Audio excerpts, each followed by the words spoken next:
Follonica batte il Castiglione 8-3 nel derby di ritorno al Capannino. L'allenatore di biancocelesti di Castiglione Pescaia, Massimo Bracali.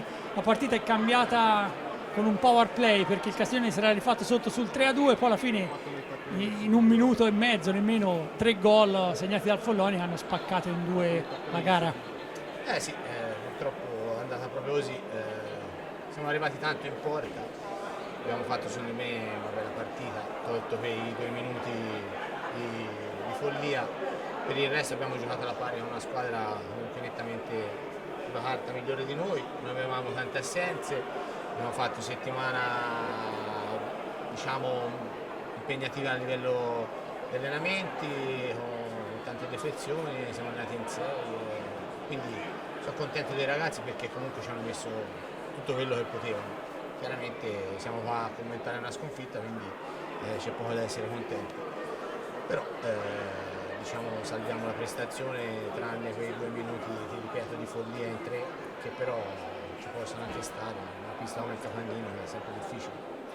Prossimo match impegnativo perché è una sfida diretta contro il Breganze per evitare l'ultimo posto in classifica.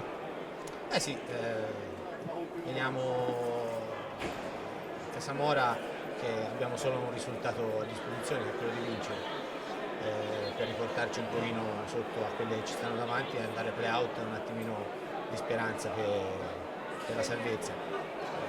Io credo che se faremo una prestazione come quella di stasera, ma anche quella con il Forte, tolto gli ultimi 10 minuti dove abbiamo perso un po' le misure,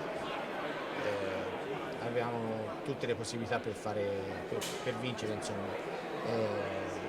Ti ripeto, abbiamo fatto una squadra un po' così, diciamo, sulla carta, i ragazzi giovani, sapevamo che sarebbe stato un campionato difficile, non dovevamo perdere la retta via, sia io, sia i ragazzi, sia la società, perché sapevamo che era un campionato difficile, sarebbe stata un'annata piena di sconfitte e cerchiamo di portare in fondo questo campionato nel migliore dei modi.